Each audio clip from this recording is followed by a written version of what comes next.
we made many bad choices, good choices and bad choices in the last year.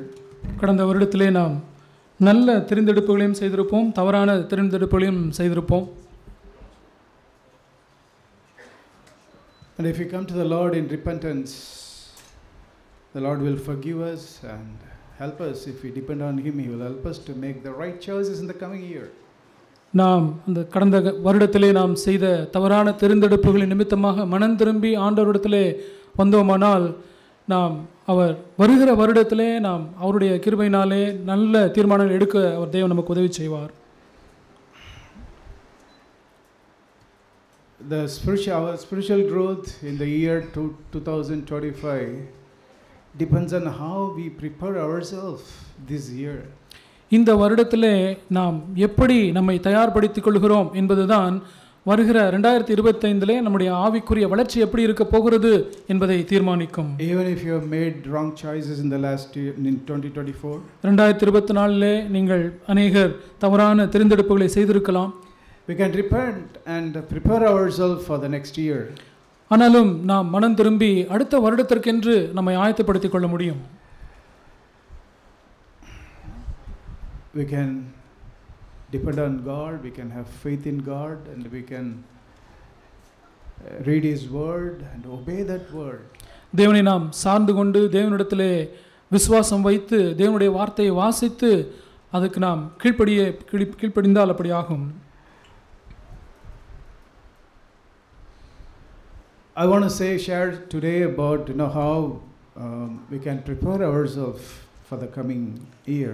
வருகிற வருடத்திற்கென்று எப்படி நம்மை தயார்படுத்திக் கொள்ள முடியும் என்பதை குறித்து நான் உங்களோடு பகிர்ந்து கொள்ள விரும்புகிறேன். First of all, I want to share about being thankful. நன்றியுள்ளவர்களாக இருக்க வேண்டியதன் காரியத்தை குறித்து நான் இப்பொழுது முதலாவது நான் பகிர்ந்து கொள்கிறேன். I think that's one of the first preparation for the coming year, to be thankful to God and thankful to others in our life. நம்முடைய வாழ்க்கையிலே தேவனுக்கு நன்றி உள்ளவர்களாக இருந்து நம்முடைய வாழ்க்கையிலே மற்றவர்களுக்கும் நன்றி அறிதல் உள்ள ஒரு ஆவியை கொண்டிருப்பது அடுத்த வருடத்திற்கான ஆவிக்குரிய வளர்ச்சிக்கு நம்மை ஆயத்தப்படுத்துகிறதா இருக்கும். I hope you will all agree with me if I say that our relationship with someone slowly breaks, or the distance become bigger and bigger when we are not thankful to the other person. நாம் மற்றவர்களிடத்திலே நாம் போதுமான அளவுக்கு நாம் நன்றி செலுத்தாதவர்களாய் நன்றி அறிதல் இல்லாதவர்களாக இருப்போமானால் கொஞ்சம் கொஞ்சமாக நமக்கும் அந்த நபருக்கும் இருக்கிறதான உறவிலே விரிசல் ஏற்பட்டு பெரிதாக அந்த விரிசல் ஏற்படும் என்று நான் சொன்னால் அதை நீங்கள் தவறு என்று சொல்ல மாட்டீர்கள். If you are thankful to someone, the relationship with that person becomes stronger and stronger when we think of the goods that we have received from the other person. மற்ற நபர்களிடத்திலிருந்து நாம் பெற்றுக்கொண்ட நன்மைகளை நினைத்து அவர்களுக்கு நாம் நன்றி செலுத்துகிறவர்களாய் நன்றி உணர்வு உள்ளவர்களாய் நாம் இருப்போமானால் அந்த நபரோடு நமக்கு இருக்கிறதான அந்த உறவு அதிகமாய் அது நெருக்கமாய் மாறும். And we also know what the Holy Spirit has written in Colossians 3:15, the last part. கொலோசியர் 3:15 பிற்பகுதியிலே கடைசி பகுதியிலே பரிசுத்த ஆவியானவர் எழுதியிருக்கிறதை நாம் பார்க்கலாம். Be thankful.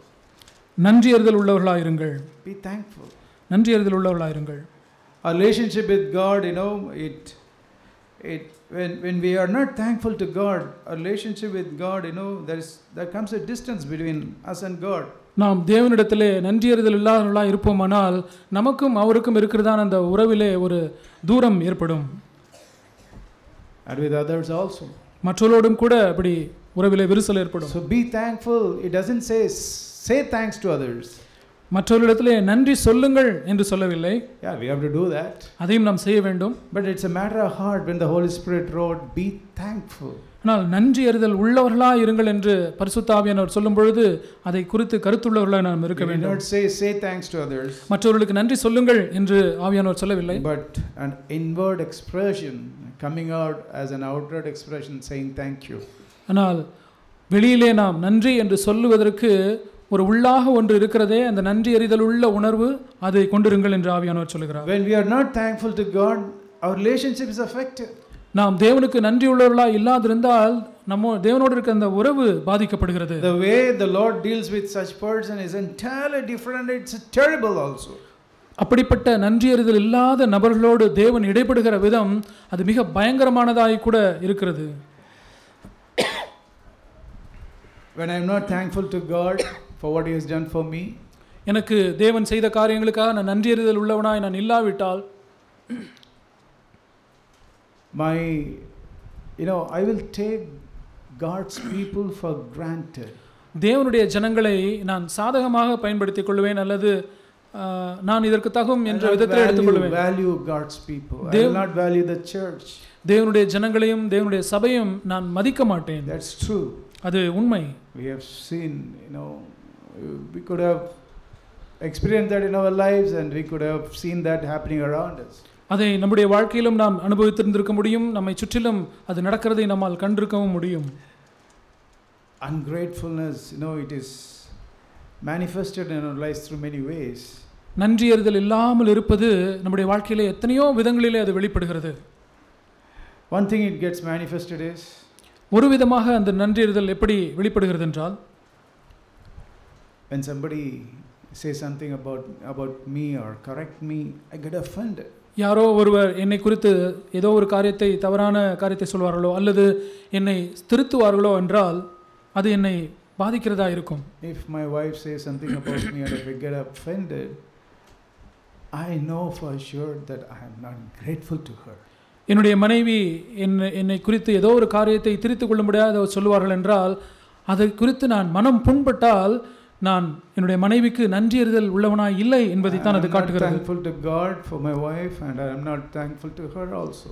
நான் தேவனுக்கும் என்னுடைய மனைவியை எனக்கு கொடுத்ததற்காக தேவனுக்கு நன்றியறிதல் உள்ளவனாய் இல்லை, என்னுடைய மனைவிக்கும் நான் நன்றியறிதல் உள்ளவனாய் இல்லை. Same thing applies, sisters, to when your husband corrects you.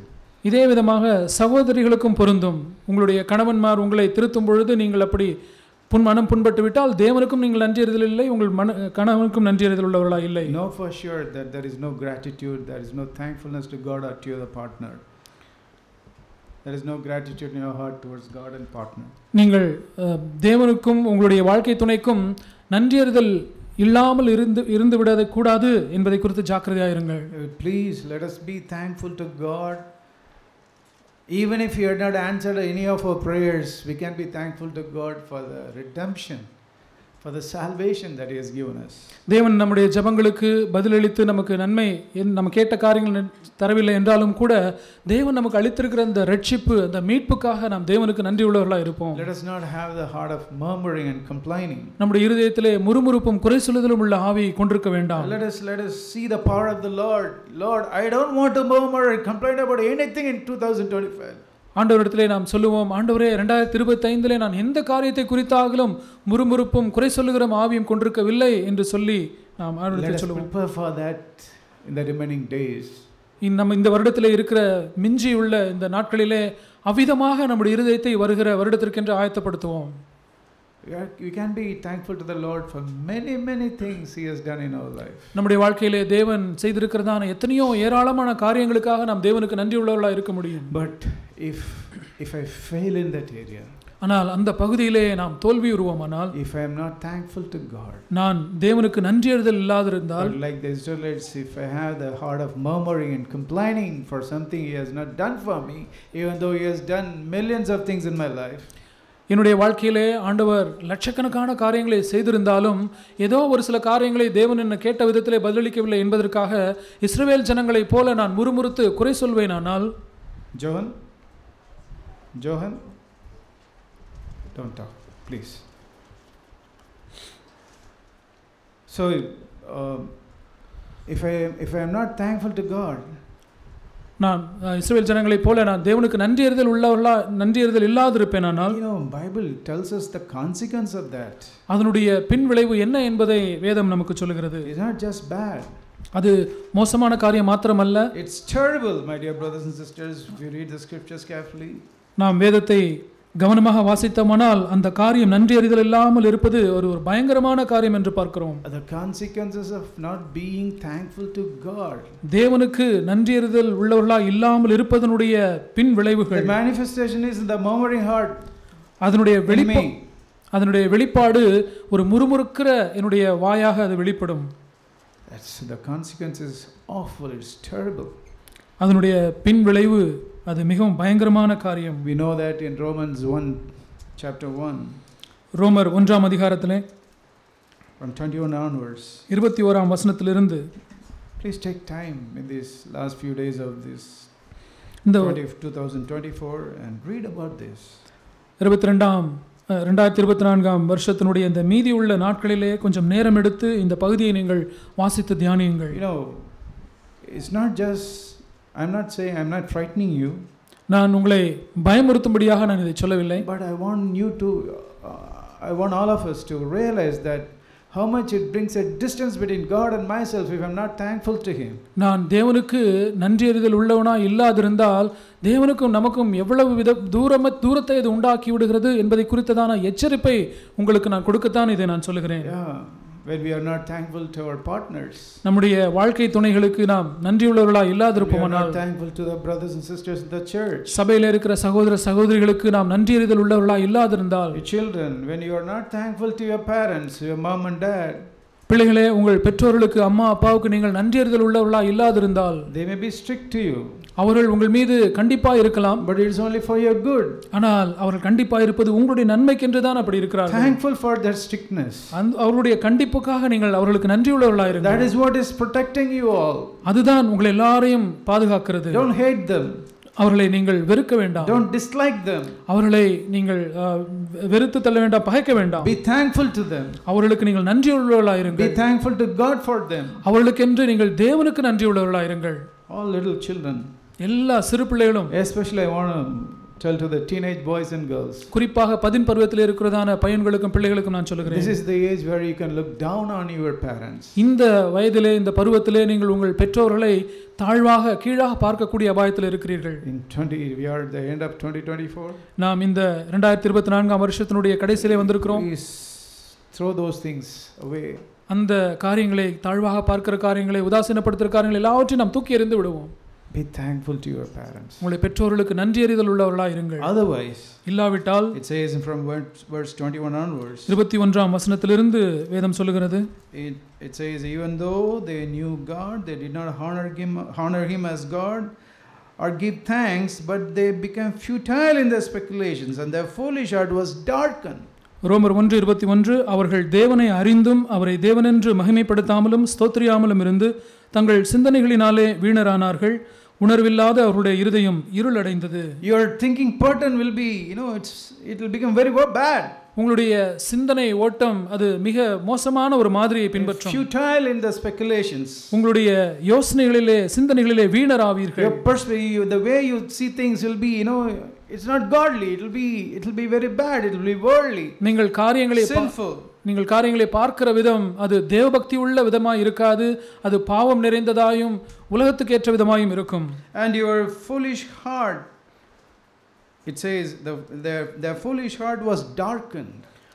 ஆங்கிலத்திலே foolish என்று சொல்லியிருக்கிறது, உணர்வில்லாத, அதாவது புத்தியினமான மதிகெட்ட அவருடைய இருதயம் இருளடைந்தது என்று சொல்லியிருக்கிறது. A person who is not thankful, he will choose things in his life without any regard to eternity. நன்றியறிதல் இல்லாத இருக்கிற நபர் நித்தியத்தை தன்னுடைய இருதயத்தில் வைக்காதபடி காரியங்களை தெரிந்து கொள்ளுகிறவராய் இருப்பார். Last week we said that such a person is a fool. That's what the Lord said. கடந்த வாரத்திலே நாம் அதைத்தான் பார்த்தோம். ஆண்டவர் அப்படிப்பட்ட நித்தியத்தை கருத்தில் கொண்டு தீர்மானம் எடுக்காத நபரை ஒரு மதிகேடன் என்று ஆண்டவர் சொன்னதாக நாம் பார்த்தோம். We read that in Luke chapter 12. Luke, the rich man. லூக்கா 12ஆம் அதிகாரத்திலே அந்த ஐஸ்வரியவானான அந்த வாலிபனை குறித்து நாம் பார்த்தோம். அந்த வாலிபனை குறித்து நாம் பார்த்தோம். ஒரு மனுஷன் ஐஸ்வர்யவான். And professing to be wise, verse 22, they became fools. அவர்கள் தங்களை ஞானிகள் என்று சொல்லியும் பைத்தியக்காரரானார்கள். They will make choices without any regard to eternity. அவர்கள் நித்தியத்தை எந்த கருத்திலும் கொள்ளாதபடிக்கு அவர்கள் தெரிந்தெடுப்புகளை செய்தார்கள். So if you realize that you are making choices without any regard to eternity, நித்தியத்தை கருத்தில் கொள்ளாமலேயே நீங்கள் தெரிந்தெடுப்புகளை செய்கிறீர்கள் என்பதை குறித்த உணர்வு உங்களுக்கு வரும் பொழுது, you may think you are so wise in your own eyes, உங்களுடைய பார்வையிலே நான் ஞானவான் என்று நீங்கள் நினைத்துக் கொள்ளலாம். but The Lord says they became fools. ஆனால் ஆண்டவர் சொல்கிறார் அவர்கள் பைத்தியக்காரரானார்கள். They exchanged the glory of the incorruptible God for an image. அழிவில்லாத தேவனுடைய மகிமையை அழிவுள்ள மனுஷர்கள் மற்ற காரியங்களுக்கு ஒப்பாக மாற்றினார்கள். You will not have the desire to see the glory of God in the scriptures. வேத வாக்கியங்களிலே தேவனுடைய மகிமையை உங்களால் பார்க்க உங்களுக்கு விருப்பம் இல்லாமல் போய்விடுகிறது. But you will exchange that with some images in the mobile phone or in the internet. அல்ல அதற்கு பதிலாக தேவனுடைய மகிமையை பார்ப்பதற்கு பதிலாக உங்களுடைய மொபைல் ஃபோனிலே இன்டர்நெட்டிலே ஏதோ ஒரு படத்தை அதை பார்க்கிறதுக்கு நீங்கள் போய்விடுவீர்கள். And it not only says in verse 24. அது மாத்திரமல்ல 24ஆம் வசனத்தில் இப்படி சொல்கிறது. And we are not grateful to God. நாம் தேவனுக்கு நன்றி அறிதல் உள்ளவர்களா இல்லாவிட்டால், when we are not grateful to people, our wives or husbands or brothers and sisters, நம்முடைய கணவனுக்கும் மனைவிக்கும் நம்முடைய பிள்ளைகள் சபையில் இருக்கிற சகோதர சகோதரர்களுக்கும் நாம் நன்றி அறிதல் உள்ளவர்களா இல்லாவிட்டால், especially when we are not grateful to God, குறிப்பாக நாம் தேவனிடத்தில் நன்றி அறிதல் இல்லாதிருக்கும் பொழுது, it says God gave them over in the lust of their heart to impurity. 24ஆம் வசனத்திலே அவர்கள் தங்கள் இருதயத்தில் உள்ள இச்சைகளினால் அப்படி அவர்களுக்கு அசுத்தத்திற்கு தேவன் ஒப்பு கொடுத்தார். Are you struggling with pornography? நீங்கள் ஆபாசத்திற்கு அடிமையா இருக்கிறீர்களா, போராடி கொண்டிருக்கிறீர்களா? In seeing filthy pictures or movies, அசிங்கமான படங்களையும் திரைப்படங்களையும் பார்க்கிறதற்கு நீங்கள் அடிமையா இருக்கிறீர்களா? Think about it, brother, sister, if you are grateful to God for what he has done. தேவன் உங்களுக்கு செய்தவற்றுக்காக நீங்கள் நன்றியறிதல் உள்ளவர்களா இருக்கிறீர்களா இல்லையா என்பதை நீங்கள் கேட்டு பாருங்கள் சகோதரனே சகோதரியே. Even our flesh, nothing good dwells in our flesh. நம்முடைய மாம்சத்திலே எந்த ஒரு நன்மையும் வாசமாய் இருக்கிறது இல்லை. It can think only of evil. நம்முடைய மாம்சம் அது மோசமான காரியத்தை, தீமையான காரியத்தை மாத்திரமே யோசிக்க முடியும். It is drawn towards filthy things, lustful things. நம்முடைய மனது, நம்முடைய மாம்சம் தீமையான காரியங்கள், இச்சையான காரியங்களுக்கு நேராகத்தான் இழுக்கப்படுகிறது. But it says in verse 24, God himself giving them over to the lust of their heart. ஆனால் 24ஆம் வசனத்திலே என்ன சொல்கிறது என்றால், தேவன் தாமே அவர்களை அசுத்தத்திற்கு ஒப்பு கொடுத்தார் என்று பார்க்கிறோம். The world is enticing. இந்த உலகம் கவர்ந்து இழுக்கிறது. Opposite sex enticing. எதிர்ப்பாளருடைய அந்த காரியங்கள் அடிமைப்படுத்துகிறது. But it says God himself give them over to the lust of their hearts. ஆனால் இங்கே சொல்லப்பட்டிருக்கிறது தேவன் தாமே அவர்களை அசுத்தத்திற்கு, இச்சைகளுக்கு ஒப்பு கொடுத்தார். What a terrible thing. என்ன ஒரு பயங்கரமான காரியம் இது. If I am not grateful, நான் நன்றியறிதல் உள்ளவளா இல்லாத பட்சத்திலே, God doesn't stop there. தேவன் பரிசுத்த ஆவியானவர் அதோடு நிறுத்திவிடவில்லை. Verse 26. 26ஆம் வசனம். For this reason God gave them over to degrading passions. இது நிமித்தம் தேவன் அவர்களை இழிவான இச்சை ரோகங்களுக்கு ஒப்பு கொடுத்தார். If you read these words on the next verse, the reason for all the homosexuality and lesbianism, it's because people are not thankful to God. அடுத்து தொடர்ந்து நீங்கள் வாசிப்பீர்களானால் ஆண் புணர்ச்சிக்காரர்களும் ஒரு பால் சேர்க்கை உள்ளவர்களும் ஏன் அப்படி இருக்கிறார்கள் என்றால் அவர்கள் தேவனுக்கு நன்றி அறிதல் இல்லாத நிமித்தமே அப்படி ஆனார்கள். You read, we don't have time to go through all the list from verse 28 to 32. Please read at home. 28 இலிருந்து 32 வரை உள்ள காரியங்களை நாம் படிக்கிறதுக்கு நம் நேரமில்லை. வீட்டிலே சென்று நீங்கள் அதை குறித்து வாசியுங்கள்.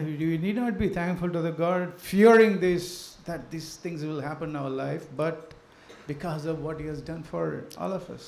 ஆண்டவருக்கு நான் நன்றி அறிதல் உள்ளவனா இல்லாத பட்சத்திலே இந்த காரியங்களாம் எனக்கு நடந்துவிடும் என்கிற பயத்து நிமித்தம் நாம் ஆண்டவருக்கு நன்றி அறிதலாக இருக்க வேண்டாம். தேவன் நமக்கு ஏற்கனவே என்னவெல்லாம் செய்திருக்கிறார் என்பதற்காக நாம் அவருக்கு நன்றி உள்ளவர்களாக இருப்போம். So let's be thankful and prepare ourselves for the coming year. ஆவே நாம் தேவனிடத்திலே நன்றி அறிதல் உள்ளவர்களாக இருந்து வருகிற வருடத்திற்கு நம்மை ஆயத்தப்படுத்திக் கொள்வோம். See, preparation is needed, is so important for our life. நம்முடைய வாழ்க்கையிலே ஆயத்தம் என்பது மிக முக்கியமான ஒரு காரியம். We all been students some part of time. நம்ம எல்லாருமே நம்முடைய வாழ்க்கையிலே ஒரு பகுதியிலே நாம் மாணவர்களாக நாம் இருந்திருக்கிறோம். We know our whether we pass or fail in the exam does not depend on the day when we wrote the exam, but it depends on the previous days where we have been given time to prepare ourselves for the exam. நமக்கு வருகிற தேர்வுகளிலே, பள்ளியிலே கல்லூரியிலே வருகிற தேர்வுகளிலே நாம் எப்படி நாம் தேர்கிறோம் என்கிறது அந்த தேர்வு நாளிலே நிர்ணயிக்கப்படுகிற விஷயமல்ல. அதற்கு முந்தின நாட்களிலே நாம் எப்படி நம்மை தயார்படுத்திக் கொண்டோம் என்பதுதான் அதை தீர்மானிக்கிறது. So let's prepare ourselves. நாமே ஆயத்தப்படுத்துவோம். Not just these remaining days only, a week or so. இந்த இந்த வருடத்தில் மீதி இருக்கிறதான நாட்கள் ஒரு வாரம் கொஞ்ச நாட்கள் அது மாத்திரமல்ல. But let us be thankful to God for in every day. ஒவ்வொரு நாளும் நாம் தேவனுக்கு நாம் நன்றியுள்ளவர்களாக Let us இருப்போம். prepare ourselves every morning. ஒவ்வொரு நாள் காலையிலும் நம்மை அவ்விதமாக ஆயத்தப்படுத்திக் கொள்வோம். Let us meet with God first before we meet the world. உலகத்தை சந்திப்பதற்கு முன்பதாக ஒரு நாள் காலையிலே முதலாவது தேவனை நாம் சந்தித்து விடுவோம். Preparation is needed every day for a Christian who wants to grow in his Christian life. கிறிஸ்தவ வாழ்க்கையிலே முன்னேறி செல்ல விரும்புகிற ஒவ்வொரு கிறிஸ்தவனுக்கும் தன்னுடைய வாழ்க்கையிலே அனுதின ஆயத்தம் தேவையாக இருக்கு, முக்கியமா இருக்கு. We all இருக்கு. know if we are not prepared for an exam, நாம் ஒரு தேர்வுக்கு ஆயத்தமா இல்லையா என்பதை நாம் அறிந்திருக்கிறோம். if you have been playing cricket during the study holidays, நாம் படிப்பதற்கு என்று கொடுக்கிற இந்த ஸ்டடி ஹாலிடேஸ்ல நாம் cricket விளையாடுவோமானால் then surely we will fail. நாம் நிச்சயமாவே நாம் அந்த எக்ஸாம்ல நாம் தோல்வி அடைவோம். We all know that. நமக்கு எல்லாரும் இது தெரியும். And many of us have learned that through hard experience. நம்மில் அநேகர் இதை கடினமான அனுபவங்கள் மூலமாக இந்த உண்மையை நாம் கற்றுக்கொண்டிருக்கிறோம். Preparation is needed. ஆயத்தம் அது தேவை. Those who are all studying, படிக்கிறவர்கள் preparation is needed for everything. எல்லாவற்றுக்கும் ஆயத்தம் தேவை என்பதை படிக்கிறவர்கள் நீங்கள் அறிந்திருக்கிறீர்கள். As another way we can prepare ourselves, நம்மை நாமே ஆயத்தப்படுத்துவதற்கு இன்னும் ஒரு வழி. I want to say this I want to show these words in Philippians chapter 4. பிலிப்பியர் 4ஆம் அதிகாரத்திலே இருக்கிற ஒரு வசனத்தை நான் காண்பிக்கிறேன். I want to show this phrase. இந்த ஒரு வாக்கியத்தை நான் உங்களுக்கு காண்பிக்கட்டும். We all know these words, familiar words. நம்ம எல்லாரும் இந்த வசனத்தை அறிந்திருக்கிறோம், பரிச்சயமா இருக்கிறது. Be anxious for nothing, but in everything by prayer and supplication with thanksgiving let your requests be made known to God. 6ஆம் வசனம், நீங்கள் ஒன்றுக்கும் கவலைப்படாமல் எல்லாவற்றையும் குறித்து உங்கள் விண்ணப்பங்களை ஸ்தோத்திரத்தோடே கூடிய ஜெபத்தினாலும் வேண்டுதலினாலும் தேவனுக்கு தெரியப்படுத்துங்கள். I want you to realize this phrase, in everything by prayer. எல்லாவற்றிலும் ஜெபத்தோடும் என்கிற அந்த காரியத்தை நான் வலியுறுத்த விரும்புகிறேன். In everything by prayer. எல்லாவற்றையும் குறித்து ஜெபத்தினாலே. The Lord said, you can do nothing apart from me. ஆண்டவர் சொன்னார், என்னை இல்லாமல் உங்களால் ஒன்றும் செய்யக்கூடாது. But what should I do? ஆனால் நான் என்ன செய்ய வேண்டும்? How should I do? நான் அதை எப்படி செய்ய வேண்டும்? I think Ephesians 4:6 in Philippians 4:6 is the answer, I would say. பிலிப்பியர் 4:6 அதற்கான பதில் இருக்கிறது. And everything by prayer. எல்லாவற்றையும் குறித்து ஜெபத்தினாலே தேவனுக்கு தெரியப்படுத்து. Everything by depending on the Lord. எல்லாவற்றுக்காகவும் தேவனையே சார்ந்து கொள்வதன் மூலமாக. You know, in Ezekiel the Lord spoke about what he will do in the new covenant. புதிய உடன்படிக்கையிலே நாம் என்ன செய்கிறோம் என்பதை குறித்து எசேக்கியேலிலே நாம் வாசிக்கிறோம். What he will do for us. தேவன் நமக்கு என்ன செய்வார் என்பதை குறித்து எசேக்கியேலிலே நாம் புதிய உடன்படிக்கை குறித்து வாசிக்கிறோம். Verse 36 chapter 36 Ezekiel. எசேக்கியேல் 36ஆம் அதிகாரம். It's a wonderful chapter about the new covenant. புதிய உடன்படிக்கை குறித்ததான ஒரு அற்புதமான ஒரு அதிகாரம் இது. The Lord said he will sprinkle clean water over us. நம் மீது சுத்தமான ஜலத்தை தெளிப்பார் என்று சொல்லப்பட்டிருக்கிறது. He said he will cleanse us. I will cleanse you. நான் சுத்திகரிப்பேன். From all your filthiness. உங்கள் எல்லா அசுத்தங்களையும் நீக்கி. And from all your idols. உங்கள் எல்லா நரகலான விக்கிரகங்களையும் நான் நீக்குவேன். We have so many idols in our hearts. நம்முடைய இருதயத்திலே எத்தனையோ விக்கிரகங்கள் உண்டு. The Lord said I'll cleanse you. ஆண்டவர் சொன்னார், நான் உங்களை அவைகளை எல்லாம் நீக்கி உங்களை சுத்திகரிப்பேன். From all those idols. எல்லா விக்கிரகங்களையும் நீக்குவேன். The Lord, because by giving us a new heart in verse 26. 26ஆம் வசனத்தில் சொல்கிறார், உங்களுக்கு நவமான இருதயத்தை நான் கொடுப்பேன். I'll give you a new heart. உங்களுக்கு ஒரு புதிய இருதயத்தை தருவேன். The Lord said I'll put a new spirit within you. உங்கள் உள்ளத்திலே புதிதான ஆவியை கட்டளையிடுவேன். Your heart is so hard now. இப்பொழுது உங்களுடைய இருதயம் மிகுந்த கடினமாய் கல்லை போல இருக்கிறது. I will remove the heart of stone. அந்த கல்லான இருதயத்தை நான் நீக்குவேன் என்று ஆண்டவர் சொல்கிறார். I'll give you a heart of flesh.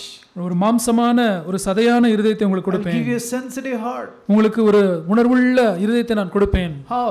எப்படி கொடுப்பார்? By giving us his Holy Spirit. தமது பரிசுத்த ஆவியானவர் நமக்கு கொடுப்பதன் மூலமாக அப்படி செய்வார். Verse 27. 27ஆம் வசனம். The Lord said I will put my spirit within you. உங்கள் உள்ளத்திலே என் ஆவியை வைப்பேன். I'll give you the strength to walk in my statutes. என்னுடைய கட்டளைகளிலே நடக்கிறதற்கு உங்களுக்கு பலனை நான் கொடுப்பேன். And through the power of the Holy Spirit you will be very careful to observe my commandments, ordinances. பரிசுத்த ஆவியானவருடைய அந்த வல்லமையினாலே என்னுடைய நியாயங்களை கைக்கொள்ளும் அவன்படி செய்யவும் உங்களை நான் பண்ணுவேன். Thus you will be my people and I will be your God, says the Lord. 28ஆம் வசனம் பிற்பகுதியிலே நீங்கள் என் ஜனமாய் இருப்பீர்கள் நான் உங்கள் தேவனாய் இருப்பேன் என்று And சொல்லுகிறார். not only that he forgives us, he says in verse 29 that he will save us from all our uncleanness. அது மாத்திரமல்ல நான் உங்களுடைய அசுத்தங்களை எல்லாம் நீக்கி உங்களை நான் ரட்சிப்பேன் என்று That's the சொல்கிறார். name of our Lord Jesus Christ. அதுதான் நம்முடைய ஆண்டவர் இயேசு கிறிஸ்துவினுடைய பெயர். Matthew chapter 1:21. மத்தேயு 1ஆம் அதிகாரம் 21ஆம் He is வசனம். called Jesus அவர் இயேசு என்று அழைக்கப்படுவார். because he will save us from all our sins. ஏனென்றால் அவர் நம்முடைய எல்லா பாவங்களையும் நீக்கி நம்மை ரட்சிப்பார். And at the end there are so many other things, and towards the end it says in verse 37. அநேக காரியங்களை சொல்லிவிட்டு 37ஆம் வசனத்திலே அந்த கடைசியிலே சொல்கிறார், How will I get all these things? இவர்கள் எல்லாவற்றையும் நான் எப்படி பெற்றுக்கொள்ள முடியும்? The Lord said in verse 37 the importance of prayer. 37ஆம் வசனத்திலே ஜெபத்தினுடைய அந்த முக்கியத்துவத்தை ஆண்டவர் சொல்கிறார். This also I will let the house of Israel ask me to do for them. இதை நான் அனுக்கிரகம் செய்யும்படி அவர்கள் என்னிடத்தில் விண்ணப்பம் பண்ண வேண்டும். And everything by prayer. எல்லாவற்றையும் குறித்து ஜெபத்தினாலே. I can't get it without asking the Lord. ஆண்டவரிடத்திலே நான் ஒன்றை கேட்காத பட்சத்திலே நான் ஒன்றையும் பெற்றுக்கொள்ள முடியாது.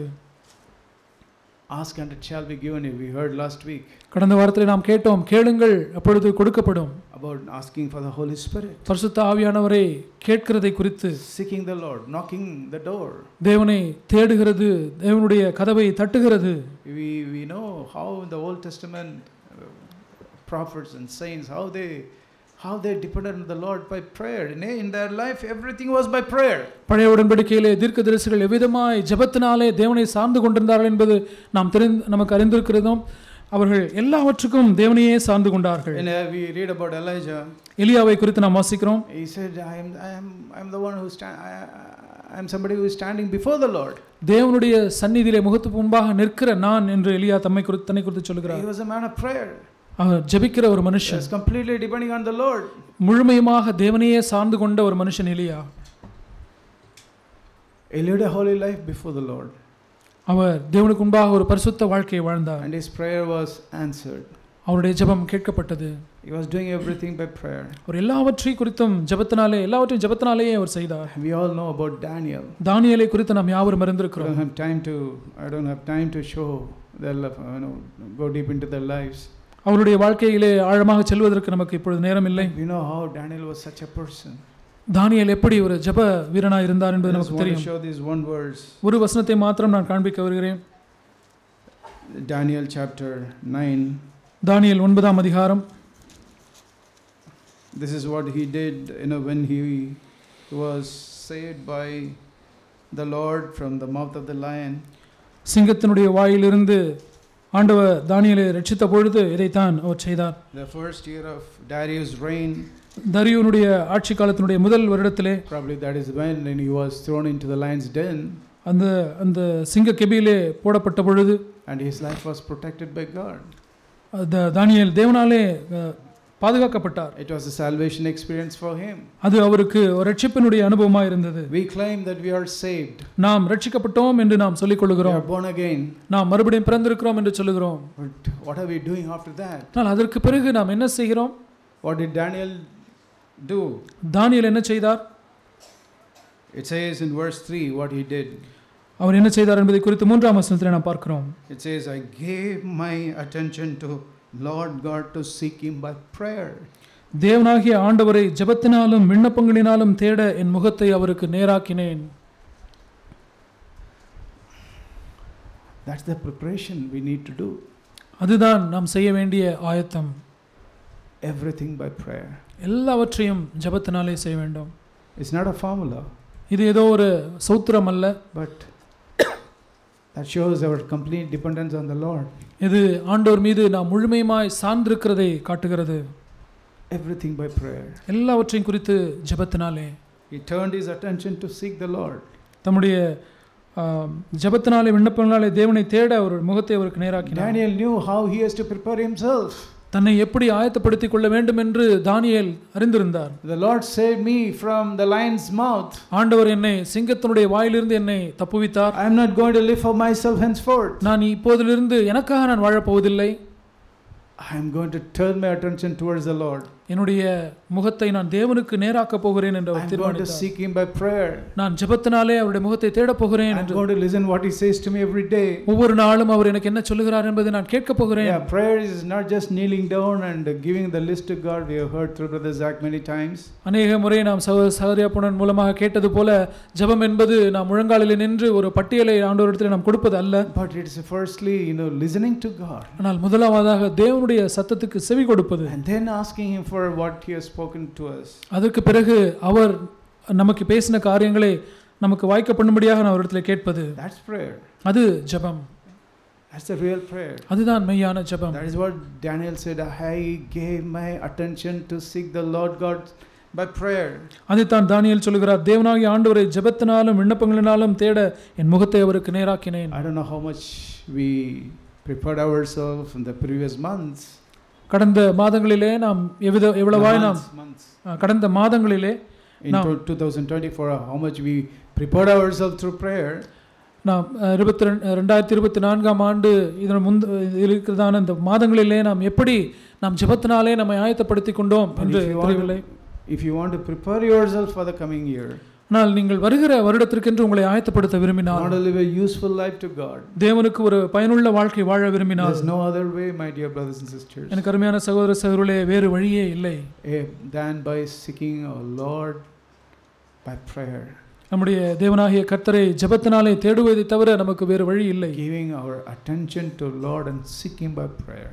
ஜெபத்தினாலே அவருடைய முகத்தை, ஆண்டவருடைய முகத்தை தேட நாம் அவருக்கு நேராக்க வேண்டும். Even the Lord Jesus, ஆண்டவராகிய இயேசுவும் கூட, that is how he prepared. We all know that words in Hebrews 5:7. எபிரேயர் 5:7 நாம் வாசிக்கிறோம், அவ்விதமாகத்தான் ஆண்டவரும் தம்மை ஆயத்தப்படுத்திக் கொண்டார். Let's read the verse. அதை நாம் வாசிக்கலாம். Hebrews chapter 5 verse 7. எபிரேயர் 5:7. That is how he prepared himself every day. அவ்விதமாகத்தான் ஒவ்வொரு நாளும் ஆண்டவராகிய இயேசு தம்மை ஆயத்தப்படுத்திக் கொண்டார். That was the secret of his successful life, victorious life. அதுதான் அவருடைய வாழ்க்கையினுடைய வெற்றியுள்ள ஒரு ஜெயமுள்ள ஜீவியத்தினுடைய ரகசியமாக இருக்கிறது. In the days of his flesh, verse 7, he offered up both prayers and supplications with loud crying and tears to the one who is able to save him from death. He was heard because of his piety. அவர் மாம்சத்தில் இருந்த நாட்களில் தம்மை மரணத்தினின்று ரட்சிக்க வல்லமையுள்ளவரை நோக்கி பலத்த சத்தத்தோடும் கண்ணீரோடும் விண்ணப்பம் பண்ணி வேண்டுதல் செய்து தமக்கு உண்டான பயபக்தி நிமித்தம் கேட்கப்பட்டார். Everything by prayer. That was the secret of the Lord's life. எல்லாவற்றையும் ஜெபத்தினாலே. இதுதான் ஆண்டவராகிய இயேசுவினுடைய வாழ்க்கையினுடைய வெற்றியினுடைய ரகசியமாக இருக்கிறது. You can see the picture very clearly in the Garden of Gethsemane. Gethsemane தோட்டத்திலே அந்த படத்தை நீங்கள் தெளிவாக அதை நீங்கள் பார்க்க முடியும். He took some of the disciples with him. தம்மோடு ஒரு சில சீஷர்களை கெத்செமனே தோட்டத்துக்கு ஆண்டவர் அழைத்துச் சென்றார். He knew what is going to happen. என்ன நடக்க போகிறது என்பதை ஆண்டவர் அறிந்திருந்தார். He knew the cross in front of him. அவருக்கு முன்பதாக சிலுவை இருக்கிறதை அவர் பார்த்தார். And he knew that the fellowship with the Father will be broken. தம்முடைய பிதாவோடு இருக்கக்கூடிய அந்த உறவு, அந்த ஐக்கியம் அது பிரிக்கப்பட்டு போகும், துண்டிக்கப்படும் என்பதை அவர் அறிந்திருந்தார். So how did he prepare himself for that day, for that time? அந்த சமயத்திற்கென்று, நேரத்திற்கென்று எவ்விதமாக ஆண்டவர் தம்மை ஆயத்தப்படுத்தினார்? He was not singing songs to the Father. பிதாவை பார்த்து கெத்செமனே தோட்டத்திலே பிதாவை பார்த்து பாடல்கள் எல்லாம் அவர் பாடிக்கொண்டிருக்கவில்லை. Everything by prayer. எல்லாவற்றையும் குறித்து அவர் ஜெபம் பண்ணினார். That was something new to him. அது எனக்கு ஒரு புதிதான காரியமாக இருந்தது. That was not something new to him. அவருக்கு அது ஏதோ ஒரு புதிதான காரியமாக இல்லை. That is how he lived for 33.5 years. ஏனென்றால் அதே விதமாகத்தான் 33 வருடமும் அவர் வாழ்ந்தார். That's what we read in Hebrews 5:7. அதைத்தான் எபிரேயர் 5:7 நாம் வாசித்தோம். And even the Garden of Gethsemane. Gethsemane தோட்டத்திலேயும் கூட he did the same thing. அதே காரியத்தை தான் அவர் செய்தார். That is how he could say to Judas, my friend.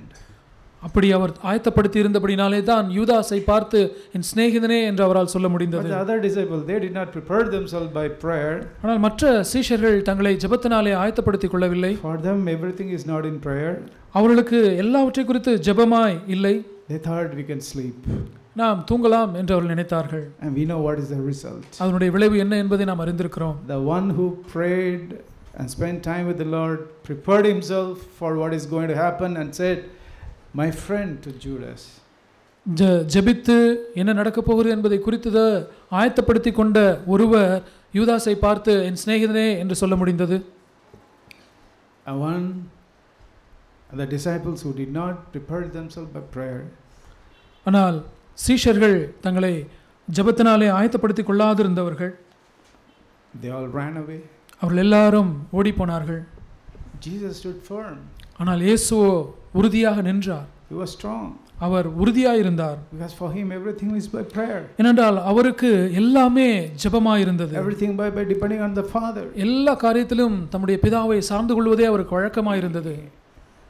He did not ask Peter for that sword. பேதுருவை பார்த்து பேதுருவே அந்த பட்டயத்தை எனக்கு எடுத்து வந்து கொடு என்று அவர் கேட்க வேண்டியில்லை. Before that he asked. அதற்கு முன்னதாக அவர் கேட்டார். Have any of you have sword? உங்களிடத்திலே பட்டயங்கள் இருக்கிறதா என்று கேட்டார். Peter was showing that. பேதுரு காண்பித்தார், இது போதுமா ஆண்டவரே என்று கேட்டார். But he did not prepare himself by prayer. ஆனால் பேதுரு ஜெபத்தினாலே தன்னை ஆயத்தப்படுத்திக் கொள்ளவில்லை. He took the sword. அவர் பட்டயத்தை எடுத்தார். And trying to kill somebody. யாரையோ கொல்லுவதற்கு அவர் முயற்சித்தார் பட்டயத்தினாலே. Fortunately, when the ear was taken away. அதிர்ஷ்டவசமாக காதோடு அது போய்விட்டது. But see the difference. அதனுடைய வித்தியாசத்தை பார்த்தீர்களா? One who prepared himself by prayer. ஜெபத்தினாலே தம்மை ஆயத்தப்படுத்திக் கொண்ட ஒருவர் He stood firm. அவர் உறுதியாக நின்றார். But he was calm. அவர் அமைதியாக இருந்தார். But Peter was not like that. ஆனால் பேதுரு அவ்விதமாய் இல்லை. That is the importance of prayer. அதுதான் ஜெபத்தினுடைய முக்கியத்துவம். That is seeking the Lord. ஆண்டவரை தேடுவது. Let us do that if you have not done that in the last year, don't condemn yourself. We can have a new beginning. இந்த வருடத்தினுடைய கடந்த மாதங்களிலே நாம் அவ்விதமாக ஆயத்தப்படுத்தாதிருப்போமானால் ஒரு புதிய துவக்கத்தை நாம் ஆரம்பிக்கும்படியாக நாம் இப்பொழுதிலிருந்து அதை நாம் செய்ய ஆரம்பிப்போம். And finally, கடைசியாக, now there may be many things. I am just pointing out 3 things today. அநேக காரியங்கள் உண்டு, ஆனால் 3 காரியங்களை மாத்திரம் நான் சொல்லுகிறேன். As I said first, let us be thankful. நான் சொன்னது போல முதலாவது நாம் நன்றியறிதல் உள்ளவர்களாக இருப்போம். Let us prepare ourselves being thankful to God and to people in the church, to the church and to the people in the church and to everyone. தேவனுக்கும் சபையிலே இருக்கிற தேவனுடைய ஜனங்களுக்கும் ஒவ்வொருவருக்கும் வெளியில் இருக்க மற்றவர்களுக்கும் நன்றியறிதல் உள்ளவர்களாக இருப்போம் முதலாவது. And second thing, by preparing ourselves by prayer. இரண்டாவதாக எல்லாவற்றையும் குறித்து ஜெபத்தினாலே நாம் நம்முடைய வாழ்க்கையை ஆயத்தப்படுத்திக் கொள்வோம். And third thing is, மூன்றாவது, by preparing ourselves by receiving correction from others. மற்றவர்களிடத்திலிருந்து ஒரு சீர்திருத்தலை நாம் ஏற்றுக்கொள்வதன் மூலமாக நம்மை ஆயத்தப்படுத்திக் கொள்வோம். The proof that I am a lover of myself. நான் ஒரு சுயத்தை நேசிக்கிறவனாக தற்பிரியனாய் இருக்கிறேன் என்பதற்கான நிரூபணம் என்னவென்றால், when somebody corrects me, I'll get offended. யாராவது என்னை சீர்திருத்தினால் ஒழுங்குபடுத்தினால் நான் மனம் புண்படுவேன். It's so important, dear brothers and sisters. இது மிக முக்கியம் அருமையான சகோதர சகோதரிகளே. It might be during that time we may feel humiliated. ஒருவேளை அந்த சமயத்திலே நான் ஏதோ சிறுமைப்படுத்தப்பட்டு தாழ்மைப்படுத்தப்பட்டது போல உணரலாம். But when we receive it, ஆனால் அதை நாம் ஏற்றுக்கொள்ளும் பொழுது, in good spirit, நான் சரியான ஒரு ஆவியோடு அதை நாம் ஏற்றுக்கொள்ளும் பொழுது, it will bring such a blessing in your life. அது உங்கள் வாழ்க்கையிலே அப்படிப்பட்டதான ஒரு மென்மையான ஆசீர்வாதத்தை கொண்டு வரும். See the times in the last year, how many times we failed to receive correction from others. கடந்த வருடத்திலே try to correct us. கடந்த வருடத்திலே யாராவது ஒருவர் நம்மை சீர்திருத்தும்படியாக ஒழுங்குபடுத்தும்படியாக செய்யும் பொழுது நாம் எவ்விதமாக நடந்து கொண்டோம் என்று பாருங்கள். Children, teenage boys and girls, it could be your parents. Young boys and girls, it could be your parents. சிறு பிள்ளைகள், வாலிப சகோதர சகோதரிகள், 10 பருவத்தில் இருக்கிற பையன்கள், பிள்ளைகள், உங்களுக்கு அந்த சீர்திருத்தல், அந்த ஒழுங்குபடுத்தல் உங்கள் பெற்றோரிடத்திலிருந்து வந்திருக்க முடியும். You are lover of self. நீங்கள் தற்பிரியராக இருக்கிறீர்கள். Yeah, the Lord, Holy Spirit says in 2 Timothy chapter 3 verse 1 onwards, saying the last days people will be like lovers of self. 2 தீமோத்தேயு 3ஆம் அதிகாரம் 1ஆம் வசனத்திலிருந்து பரிசுத்த ஆவியானவர் சொல்கிறார், கடைசி நாட்களிலே ஜனங்கள் தற்பிரியராக இருப்பார்கள் என்று சொல்லியிருக்கிறார். Let us not be like that. நாம் அவ்விதமாக இருக்க வேண்டாம். Let us receive correction. நாம் சீர்திருத்தலை நாம் ஏற்றுக்கொள்வோம். Let us not get offended. அது நிமித்தமாக நாம் மனம் புண்பட்டு விட வேண்டாம். The loss is not the Lord's, it's ours. அப்படி நாம் மனம் புண்படுவோமானால் இழப்பு ஆண்டவருடையதல்ல, மற்றவருடையதல்ல, இழப்பு நம்முடையதுதான்.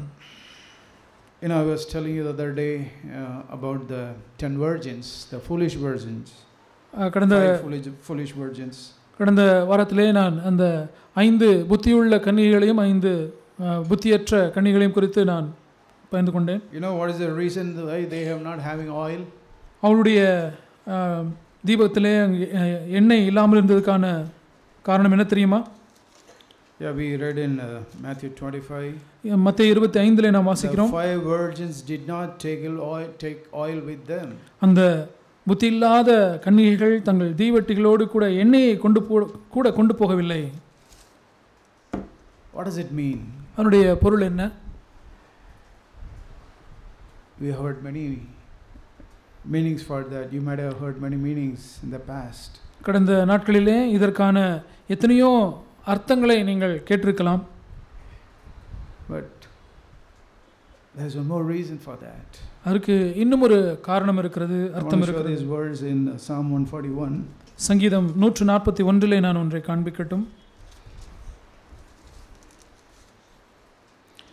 Psalm 145.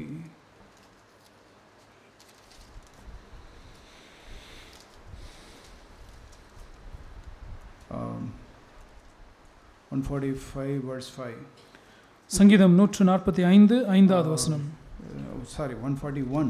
மன்னிக்கவும், 141ஆம் சங்கீதம் verse 5. ஐந்தாம் வசனம். Let the righteous smite me in kindness and reprove me, its oil upon my head. நீதிமான் Do not let my head refuse it. நீதிமான் என்னை தயவாய் குட்டி என்னை கடிந்து கொள்ளட்டும், அது என் தலைக்கு எண்ணெய் போல் இருக்கும், அதை என் தலை அதை அல்ல தட்டுவதில்லை. Do you understand what that oil is? அந்த எண்ணெய் என்ன என்பதை புரிந்து கொண்டீர்களா? When somebody correct me, யாராவது ஒருவர் என்னை திருத்தும் பொழுது, smite me, என்னை குட்டும் பொழுது, correct me, என்னை சீர்திருத்தி ஒழுங்குபடுத்தும் பொழுது, David says, is an oil. தாவீது சொல்கிறார், அது என் தலைக்கு எண்ணெய் போல இருக்கிறது. It's an anointing upon me. அது என் தலை அபிஷேகம் பண்ணுகிற ஒரு எண்ணெய் போல இருக்கிறது. I don't want to refuse that. அதை நான் அல்ல தட்டவே போவதில்லை. That is what the foolish virgins failed to take. இதைத்தான் அந்த புத்தி இல்லாத கன்னிகைகள் செய்ய தவறினார்கள். They might not have received correction from others. மற்றவர்களிடத்திலிருந்து சீர்திருத்தலை ஒழுங்குபடுத்துதலை அவர்கள் ஏற்றுக்கொள்ளாதிருந்திருக்கலாம். Could that be a meaning? அது ஒரு அர்த்தமா இருக்கலாமா? அந்த could that be the reason why we do not have oil? நமக்கு எண்ணெய் இல்லாதிருப்பதனுடைய காரணம் அதுதானா? By refusing correction from others? மற்றவர்களிடத்திலிருந்து சீர்திருத்தலை ஒழுங்குபடுத்தலை ஏற்றுக்கொள்ளாதபடி அல்ல தட்டுவதுதான் நம்மிடத்தில் எண்ணெய் இல்லாததற்கான காரணமா? We read in there's another verse in Proverbs chapter 1.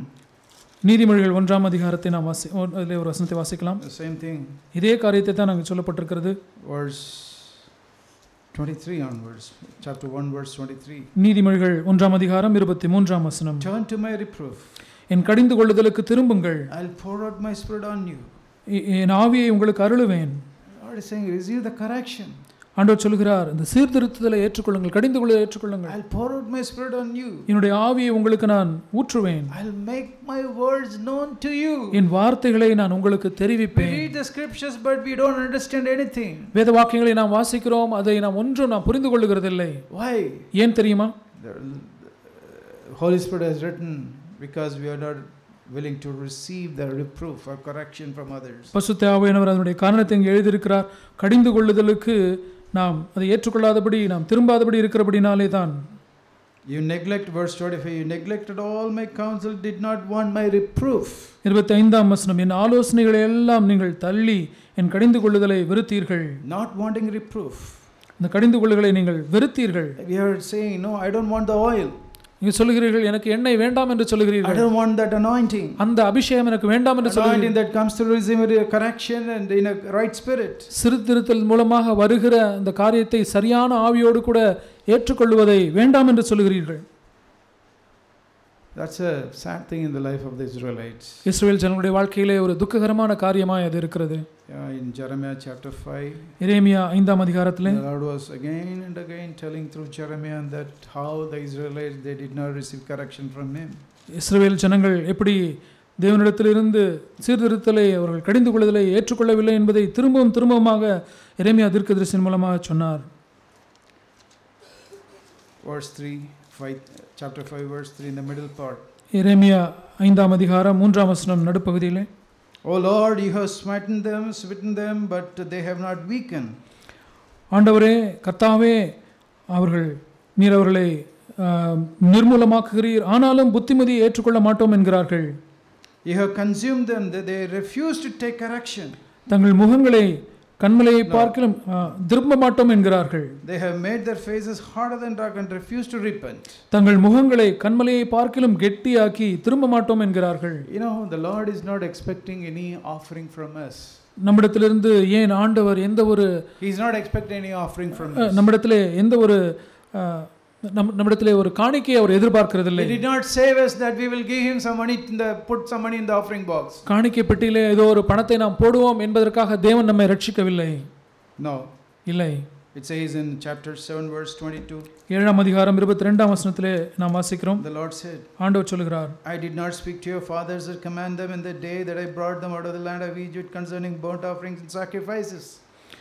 நான் உங்கள் பிதாக்களை எகிப்து தேசத்திலிருந்து அழைத்து வந்த நாளிலே தகன பலியை குறித்தும் மற்ற பலிகளை குறித்தும் நான் அவருடைய பேசினதை காட்டிலும், I did not bring you out of Egypt so that you will come out and give me offer sacrifices. நீங்கள் எகிப்திலிருந்து வெளியே வந்து எனக்கு பலியிடுவீர்கள் என்பதற்காக நாங்கள் உங்களை மீட்டுக் கொள்ளவில்லை. You know, this is what I commanded, verse 23. 23ஆம் வசனம், இதைத்தான் நான் உங்களுக்கு கட்டளையிட்டேன், obey my voice. என்னுடைய வாக்குக்கு செவி கொடுங்கள். You will walk in all the way which I command you. நான் உங்களுக்கு கட்டளையிட்ட கற்பிக்கும் எல்லா வழிகளிலும் நீங்கள் நடக்கும்படிக்கு. And verse 28. 28ஆம் வசனம், This is the nation, the Lord said about this is the nation that did not obey the voice of the Lord their God or accept correction. ஆகையால் தங்கள் தேவனாகிய கர்த்தருடைய சத்தத்தை கேளாமலும் புத்தியை ஏற்றுக்கொள்ளாமல் இருக்கிற ஜாதி இதுதான் என்றும் சத்தியம் அழிந்து அவர்கள் வாயிலிருந்து அற்றுப்போனது என்றும் அவர்களுக்கு சொல். Did not receive correction, accept correction. சீர்திருத்தலை புத்தியை அவர்கள் ஏற்றுக்கொள்ளவில்லை. Especially when God is blessing us. குறிப்பாக தேவன் நம்மை ஆசீர்வதிக்கும் பொழுது, when God is blessing a person, நாம் தேவனிடத்திலே நெருங்கும் பொழுது, தேவன் ஒரு நபரை ஆசீர்வதிக்கும் பொழுது, that is a time it's difficult to receive correction. அந்த சமயம்தான் புத்திமதியை சீர்திருத்தலை ஏற்றுக்கொள்ள கஷ்டமான ஒரு நேரம். When God bless others through us, தேவன் மற்றவர்களை நம் மூலமாக ஆசீர்வதிக்கும் பொழுது, that is a time very difficult to receive correction from others. அந்த சமயம்தான் மற்றவர்களிடத்திலிருந்து சீர்திருத்தலை புத்திமதிகளை கடிந்துகளை ஏற்றுக்கொள்வது கடினமான ஒரு காரியம் நேரமாக இருக்கிறது. I pray to the Lord, please save me from this calamity. நான் இப்படியா ஜெபிக்கிறேன், ஆண்டவரே இந்த அபாயத்திலிருந்து இந்த கேடிலிருந்து என்னை ரட்சியும் என்று ஜெபிக்கிறேன். Lord should not say about us, these people, they do not accept correction. Lord should not say about us that these people, the church is not willing to receive correction. இந்த ஜனங்கள், இந்த சபையில் இருக்கிற ஜனங்கள் புத்திமதியை ஏற்றுக்கொள்ள விரும்பாத ஜனங்கள் என்று நம்மை பார்த்து தேவன் ஒருபோதும் சொல்லக்கூடாது. I think I may be right when I say when we learn to receive correction from our spouse. நம்முடைய வாழ்க்கை துணையிடமிருந்து நாம் புத்திமதியை கடிந்து கொள்ளுதலை ஏற்றுக்கொள்ள விருப்பமாக இருக்கும் பொழுது, in both ways, from wife from the husband from the wife, இரண்டு சாராருக்கும் அது பொருந்தும். கணவன் மனைவியிடத்திலிருந்து புத்திமதியை கடிந்து கொள்வதை ஏற்றுக்கொள்வது, மனைவி கணவனிடத்திலிருந்து ஏற்றுக்கொள்வது. Because that is what happened very often in our lives. ஏனால் அதுதான் நம்முடைய வாழ்க்கையிலே அடிக்கடி நடக்கிற காரியம். Not every time someone is getting corrected in the church or through other brothers. சபையிலே எப்பொழுதும் சபையிலே யாராவது ஒரு சகோதரர் மூலமாக சீர்திருத்தல் வந்து கொண்டே இருக்கிறது என்று அல்ல. But in the home we get corrected often. ஆனால் வீட்டிலே நாம் அடிக்கடி நாம் இப்படி சீர்திருத்தலை நாம் எதிர்கொள்கிறோம். If you learn to receive correction from your spouse, உங்களுடைய வாழ்க்கை துணையிடமிருந்து அப்படிப்பட்ட சீர்திருத்தலை நீங்கள் ஏற்றுக்கொள்ள கற்றுக்கொள்வீர்களானால், and your children, if you learn to receive correction from your parents, பிள்ளைகளே நீங்கள் உங்கள் பெற்றோரிடமிருந்து அவர்கள் உங்களை சீர்திருத்தும் பொழுது அதை நீங்கள் ஏற்றுக்கொள்வீர்களானால், it will go really well with you. அது மெய்யாகவே உங்களுக்கு நலமாய் வாய்க்கும். And for as husbands and wife, it will be easy to correction from outside. கணவன் மனைவியிடத்திலிருந்து இப்படி சீர்திருத்தத்தில் ஏற்றுக்கொள்ள பழகினவர்களுக்கு வெளியிலிருந்து அப்படி சீர்திருத்தத்தில் ஏற்றுக்கொள்வது லகுவாக இருக்கும். I want to read this before closing. I want to read this verse in Proverbs. முடிப்பதற்கு முன்பதாக நீதிமொழிகளில் இந்த வசனத்தை நான் வாசிக்க விரும்புகிறேன். Proverbs chapter 3 verse 11. நீதிமொழிகள் 3:11. Verse 11. 11ஆம் வசனம் is a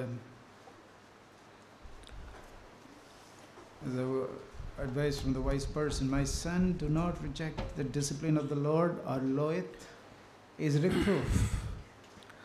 ஞானியிடத்திலிருந்து வருகிற இந்த ஒரு புத்திமதி, என் மகனே, நீ கர்த்தருடைய சிட்சையை அற்பமாக எண்ணாதே, அவர் கடிந்து கொள்ளும்போது சோர்ந்து போகாதே. We all know about the story of Asa, King Asa. ஆசா என்ற ராஜாவுடைய காரியத்தை நாம் அறிந்திருக்கிறோம். If you don't know, please read 2 Chronicles chapter 16. அது உங்களுக்கு தெரியவில்லை என்றால் தயவுசெய்து 2 நாளாகமம் 16ஆம் அதிகாரத்தை வாசியுங்கள். Go home and read that. வீட்டுக்கு சென்று அந்த பகுதியை நீங்கள் வாசியுங்கள். You know how his downfall started? அவனுடைய வீழ்ச்சி எப்படி ஆரம்பித்தது தெரியுமா? He was not willing to receive the correction from the seer. அந்த தீர்க்கதரிசியிடத்திலிருந்து வந்த அந்த சீர்திருத்தத்தை கடிந்து கொள்ளுதலை புத்திமதி ஏற்றுக்கொள்ள அவன் விருப்பமில்லாதிருந்தான். That seer gave a word from the Lord to him, but he was not willing to get that correction. அந்த தீர்க்கதரிசி தேவனிடத்திலிருந்து அவனுக்கென்று ஒரு வார்த்தையை கொண்டு வந்தார், ஆனால் அந்த சீர்திருத்தத்தை அவனால் ஏற்றுக்கொள்ள முடியவில்லை. He died as a very sick person. Our sick person. He died as ஒரு நோயாளியாக, வியாதிப்பட்டவனாக அவன் மரித்தான். It was a severe disease. Bible says that. வேதம் சொல்லுகிறது அது மிகவும் நோவு மிகவும் உண்டாயிருந்தது. That took away his faith from the Lord. அது took away his faith from in the Lord. அது தேவனிடத்திலே ஆசாவுக்கு தேவன் மீது இருந்த விசுவாசம் அது பறிபோனது, இல்லாமல் போய்விட்டது. It says in verse 12. அது 12ஆம் வசனத்திலே நாம் பார்க்கிறோம். Last part. Second part. இரண்டாவது பகுதி. His disease was so severe, yet even in his disease he did not seek the Lord but the physicians. அவன் நோவு மிகவும் உக்கிரமாயிருந்தது, அவன் தன் வியாதியிலும் கர்த்தரை அல்ல பரிகாரிகளையே தேடினான். Let's prepare ourselves for the coming year. வருகிற வருடத்திற்கென்று நம்மை நாமே ஆயத்தப்படுத்திக் கொள்வோம். By being thankful to the Lord. ஆண்டவருக்கு நன்றி அறிதலுள்ளவர்களாக இருப்பதன் மூலமாக, by preparing ourselves by prayer, ஜெபத்தினாலே நம்மை ஆயத்தப்படுத்துவதன் மூலமாக, and by receiving correction from others. அதோடு கூட மற்றவர்களிடத்திலிருந்து புத்திமதியை சீர்திருத்தலை ஏற்றுக்கொள்வதன் மூலமாக. There may be many other things which the Lord can teach each one of us. அநேக காரியங்கள் உண்டு, அவைகள் மூலமாகவும் நம்மை ஆயத்தப்படுத்திக் கொள்ள முடியும். அதை ஆண்டவர் நம் ஒவ்வொருவருக்கும் நமக்கு கற்றுத்தர முடியும். I want to close by reading these words from the Living Bible. Living மொழிபெயர்ப்பிலிருந்து நான் வாசித்து இதை முடிக்க நான் விரும்புகிறேன். I love this verse, Isaiah chapter 13 verse 8. ஏசாயா 13:8. Isaiah 30. Isaiah.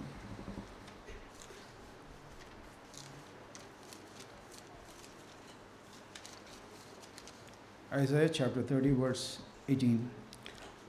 ஏசாயா 13:18. It says, let's take, we can all take it for ourselves. நம்ம எல்லாருமே இதை நமக்கென்று எடுத்துக்கொள்ளலாம். Verse 18. 18ஆம் வசனம். The Lord still waits for you to come to him. ஆண்டவர் நீங்கள் அவரிடத்திலே வரும்படிக்கு இன்னமும் அவர் காத்து கொண்டிருக்கிறார். So he can show his love. அவர் தம்முடைய அன்பை உங்களுக்கு காண்பிக்கும்படியாக அவர் காத்து கொண்டிருக்கிறார். He will conquer you to bless you, just as he said. அவர் சொன்னது போலவே அவர் உங்களை ஆசீர்வதிக்கும்படியாக அவர்கள் உங்களை ஜெயித்து விட விரும்புகிறார். The Lord is faithful to his promises. ஆண்டவர் தம்முடைய வாக்குத்தத்தங்களை குறித்து உண்மை உள்ளவராய் இருக்கிறார். Blessed are all those who wait for him to help them. கர்த்தர் தங்களுக்கு உதவி செய்யும்படி காத்திருக்கிறவர்கள் பாக்கியவான்கள். Amen. Amen. Let's all stand up. நாம் யாவரும் எழுந்து நிற்கலாம். Let's stand up and examine ourselves. நாம் எழுந்து நின்று நம்மை நாமே ஆராய்ந்து பார்க்கலாம். Those of you who can stand up, you stand up. Otherwise, if you are not If you are weak, you can please be seated. எழுந்து நிற்க முடிந்தவர்கள் நீங்கள் எழுந்து நிற்கலாம். நீங்கள் பலவீனமாக இருப்பீர்களானால் நீங்கள் உட்கார்ந்து கொள்ளலாம். Let's examine ourselves. That's the most important thing. நம்மை நாமே ஆராய்ந்து பார்ப்போம். அதுதான் மிக முக்கியமான காரியம். None of us need to feel condemned. நம்மில் ஒருவரும் ஆக்கினைக்குள்ளாக தீர்த்து கொள்ளும்படியாக நாம் உணர தேவையில்லை. Because we failed miserably in the past by not preparing ourselves every day. ஒவ்வொரு நாளும் நம்மை ஆயத்தப்படுத்தாதது நிமித்தமாக கடந்த நாட்களிலே நாம் அப்படி இருந்திருக்க முடியும். There's always another chance with the Lord. ஆண்டவரிடத்தில் எப்பொழுதுமே நமக்கு இன்னொரு தருணம் உண்டு. We have life today. நமக்கு ஜீவன் இருக்கிறது. We are alive. நாம் இன்றைக்கு உயிரோடு இருக்கிறோம். So we can come to the Lord now. ஆகவே இப்பொழுது நாம் ஆண்டவரிடத்தில் வந்து விட முடியும். With the heart of repentance. மனம் திரும்புதலினுடைய இதயத்தோடு வர முடியும். We can say, Lord, I want to prepare myself, Lord. ஆண்டவரே, நான் உன்னை ஆயத்தப்படுத்த விரும்புகிறேன் ஆண்டவரே என்று ஆண்டவரிடத்தில் சொல்லலாம். Every day, Lord, I want to prepare myself. ஒவ்வொரு நாளும் ஆண்டவரே, நான் என்னை ஆயத்தப்படுத்த விரும்புகிறேன். I want to start the day with a thanksgiving heart. ஒரு நன்றி அறிதல் உள்ள ஒரு இருதயத்தோடு நான் ஒவ்வொரு நாளையும் நான் துவங்க விரும்புகிறேன். I want to thank you every morning, Lord. ஒவ்வொரு நாளும் நான் உமக்கு நன்றி செலுத்த விரும்புகிறேன் ஆண்டவரே. காலையிலே for all that you have done for me. எனக்கென்று நீர் செய்த எல்லாவற்றுக்காக நான் நன்றி செலுத்த விரும்புகிறேன். I want to prepare myself, Lord, that I will not have any murmuring and complaint. எந்த விதத்திலும் எப்பொழுதுமே எந்த குறை சொல்லும் முறுமுறுப்பு இல்லாதபடிக்கு நான் என்னை ஆயத்தப்படுத்திக் கொள்ள விரும்புகிறேன். I want to prepare myself by prayer. ஆண்டவரே, ஜெபத்தினாலே என்னை நான் ஆயத்தப்படுத்த விரும்புகிறேன். Listening to you. உங்களுக்கு செவி கொடுப்பதன் மூலமாக. Lord, finally I want to prepare myself by receiving correction from you and from others. கடைசியாக உம்மிடத்திலிருந்தும் மற்றவர்களிடத்திலிருந்தும் கடிந்து கொள்ளுதலை சீர்திருத்தலை நான் ஏற்றுக்கொள்வதன் மூலமாக என்னை நான் ஆயத்தப்படுத்திக் கொள்ள விரும்புகிறேன். Father, we thank you for what you revealed, what you spoke to us, Lord, today. பிதாவே, இந்த நாளிலே நீர் பேசின காரியங்களுக்காக உமக்கு நாங்கள் நன்றி செலுத்துகிறோம். Yes, Lord, you want us to prepare ourselves for the coming days and years. ஆண்டவரே, வருகிற நாட்களுக்கும் வருகிற வருடங்களுக்கும் ஆண்டவரே நாங்கள் எங்களை ஆயத்தப்படுத்திக் கொள்ளும்படி நீர் விரும்புகிறீர். Father, we pray that you will speak to each one of us. பிதாவே, எங்கள் ஒவ்வொருவருக்கும் நீர் பேசுவீர் என்று நாங்கள் பேச வேண்டும் என்று நாங்கள் ஜெபிக்கிறோம். The coming days. வருகிற நாட்களிலே ஆண்டவரே, we will all seek your face, Lord, alone. நாங்கள் எல்லாரும் ஆண்டவரே உம்முடைய முகத்தை நாங்கள் தேடட்டும். And be filled in the Holy Spirit. பரிசுத்த ஆவினாலே எங்களை நிரப்பும் ஆண்டவரே. And to prepare ourselves like that, Lord. அவிதமாக ஆவினால் நிரம்பி எங்களை நாங்கள் ஆயத்தப்படுத்திக் கொள்ளட்டும். Yes, Lord Jesus, apart from you we can do nothing. ஆம் ஆண்டவராய் இயேசுவே, உம்மை இல்லாமல் எங்களால் ஒன்றும் செய்யக்கூடாது. It's not by our might, Lord. எங்களுடைய பராக்கிரமத்தினாலே அல்ல, பலத்தினாலே அல்ல. Not by our strength. எங்களுடைய பராக்கிரமத்தினாலே அல்ல. Not by our intelligence. எங்களுடைய புத்திசாலித்தனத்தினாலே அல்ல. It's only by your Spirit. உம்முடைய ஆவினாலே மாத்திரமே ஆகும் ஆண்டவரே. And we seek that power of the Holy Spirit. பரிசுத்த ஆவியினுடைய அந்த வல்லமையை நாங்கள் தேடுகிறோம். Fill us, Lord, with the Holy Spirit. உம்முடைய பரிசுத்த ஆவியினாலே எங்களை நிரப்பும் ஆண்டவரே. Have mercy upon us. எங்கள் மீது இரக்கமாயிரும். Forgive our past. எங்களுடைய கடந்த காலங்களை எங்களுக்கு மன்னியும். Forgive our sins. எங்களுடைய பாவங்களை எங்களுக்கு மன்னியும் ஆண்டவரே. Cleanse us, Lord. எங்களை சுத்திகரியும் ஆண்டவரே. And fill us with your Holy Spirit. உம்முடைய பரிசுத்த ஆவியினாலே எங்களை நிரப்புவீராக. Thank you for hearing us. எங்களுடைய ஜெபத்தை கேட்டதற்காக உமக்கு நன்றி செலுத்துகிறோம். In Jesus' name we pray. இயேசுவின் நாமத்தில் ஜெபிக்கிறோம் பிதாவே. Amen. ஆமென்.